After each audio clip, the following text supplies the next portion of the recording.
ఇల్లందులో ఆదివాసీ దినోత్సవాన్ని ఘనంగా నిర్వహించారు. ఈ కార్యక్రమానికి ముఖ్య అతిథిగా విచ్చేసిన ఇల్లందు ఎమ్మెల్యే కోరం కనకయ్య తొలుత కొమరం భీం చిత్రపటానికి పూలమాలలు వేసి నివాళులర్పించారు.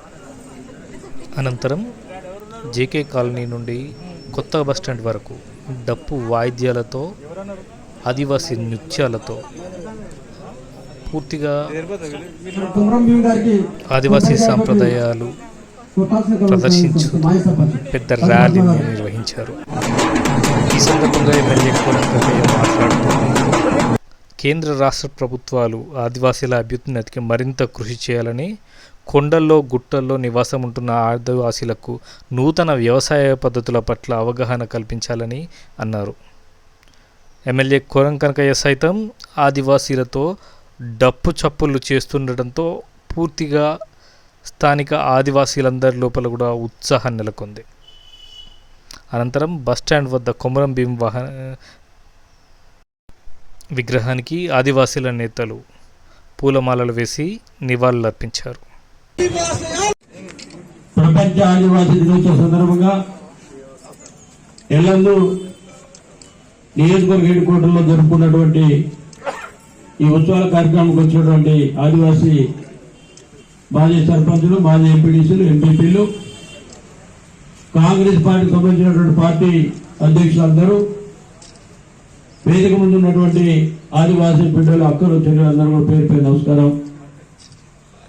చాలా సంతోషం. ఆదివాసులందరూ కూడా ఒక పండగ, గొప్ప వాతావరణం ఇది.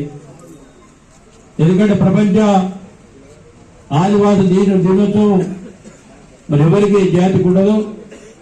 ఒక ఆదివాసులకు ఒక్కరికే ప్రపంచం మొత్తం కూడా ఒకే రోజు ఆదివాసీ దినాన్ని ఏర్పాటు చేసుకున్నటువంటి మనందరం కూడా గర్వంగా ఫీల్ కావాలి. ఒకటి గుర్తుపెట్టుకోవాలి, రాష్ట్రాల్లో ఉన్నటువంటి తెలంగాణ ప్రాంతంలో నివసించే గిరిజన కొండల్లో నివసించినటువంటి ఆదివాసీ బిడ్డలు సంస్కృతి సాంప్రదాయాల్ని భద్రపరుచుకుంటూ వారికి ఉన్నటువంటి చిన్న వ్యవసాయం చేస్తూ జీవనం గడిపేటువంటి పరిస్థితి నాడు. గతంలో మనిషి ఆదివాసీ బిడ్డ పుట్టినప్పటి నుంచి ఇప్పటి వరకు ఒకే స్థితిలో ప్రపంచం మొత్తం కూడా మరి ఆదివాసీ యొక్క స్థితిగతులు అంతే ఉన్నాయి.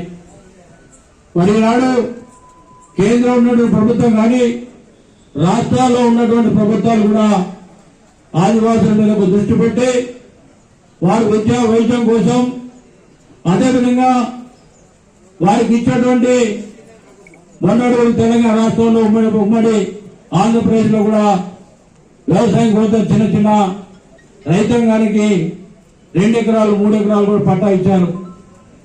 మరి వారందరూ కూడా ఆర్థికంగా పెరిగే విధంగా వాళ్ళకి విద్యుత్ కానీ, అదేవిధంగా బోర్లు కానీ మన నూతన వ్యవసాయ విధానాన్ని పరిచయం చేస్తే ఈనాడు వాళ్ళు ఆర్థికంగా బలోపేతం అవుతారు. మరి అలాంటి పరిస్థితులు ఈ రోజు అన్ని ప్రభుత్వాలు కూడా ఆలోచన చేయాలి. దేశం మొత్తం ఉన్నటువంటి రాష్ట్రాల్లో ప్రపంచం మొత్తం ఒకే జాతిగా ఉన్నటువంటి జాతి ఒక ఆదివాసీ జాతి మాత్రమే.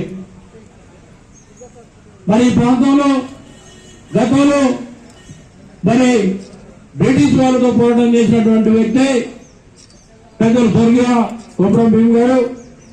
వారు జాతి కోసం ఎన్నో కార్యక్రమాలు తీసుకొని ఎన్నో సంస్కరణలు చేసి జాతిని నిలబెట్టి ఈరోజు కొద్ది గొప్ప మిగిలినటువంటి జాతి మరి వారి కోసం నిరంతరం మరి కొమరం భీం గారి ఆశయాల కోసం, కొమరం భీం చేసినటువంటి కార్యక్రమాల కోసం నిరంతరం పోరాటం చేసే విధంగా ప్రయత్నం చేస్తూ ఉన్నారు. కానీ ప్రభుత్వాలు కూడా గుర్తుపెట్టుకోవాలి, ఆదివాసీ బిడ్డలందరూ కూడా కొండల్లో కోడల్లో జీవించేటువంటి వారందరూ కూడా ఆర్థికంగా బలోపేతం చేసి వారిని కూడా అందరి మధ్యలో తీసుకొచ్చే బాధ్యత ప్రభుత్వాలకు ఉంది. మరి దేశంలో చూసినట్టయితే కొన్ని ప్రాంతాల్లో మరి ఆదివాసుల మీద దాడులు చేసి భయంకరమైన వాతావరణం చూసే పరిస్థితుంది నాడు. మరి కేంద్రం ఉన్నటువంటి బీజేపీ ప్రభుత్వం ఆలోచన చేయాలి, గిరిజనులందరినీ కాపాడాలి, ఆదివాసీ బిడ్డలను కూడా చక్కగా పక్కన పెట్టుకుని ప్రయాణం చేసే బాధ్యత తీసుకోవాల్సిన ప్రభుత్వాలు వారే దాడులు చేసి విపరీతమైన ఇబ్బందులు పెట్టే పరిస్థితి నాడు కనపడుతూ ఉంది. దయచేసి అందరూ కూడా ప్రభుత్వాలను గుర్తించాలి. చివరిలో ఉన్నటువంటి కొండల్లో ఉన్నటువంటి వారిని కూడా కాపాడే బాధ్యత తీసుకోవాలని చెప్పి మరొకసారి విజ్ఞప్తి చేస్తూ మరి కార్యక్రమాన్ని పెద్ద ఎత్తున విజయవంతం చేసినట్టు ఆదివాసీ బిడ్డలందరూ కూడా పేరు పేరున ధన్యవాదాలు, నమస్కారం తెలియజేస్తూ సెలవు తీసుకుంటున్నా. జై కొమరంభీం, జై కొమరంభీం.